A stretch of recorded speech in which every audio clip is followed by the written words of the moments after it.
Celebrate a whole cluster of South African chefs through a number of categories of competition, including junior, senior, team of four, canapes and cakes. And the winner of 10,000 Rand is Richard Alexander.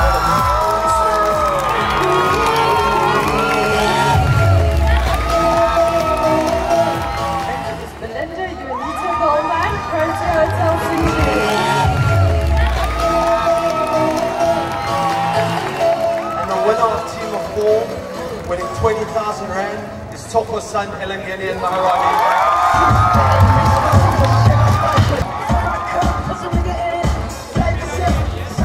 The junior winner for Unilever Chef of the Year 2015 with a prize of 10,000 Rand is Michaela van der Merwe from 12 Passes Bar.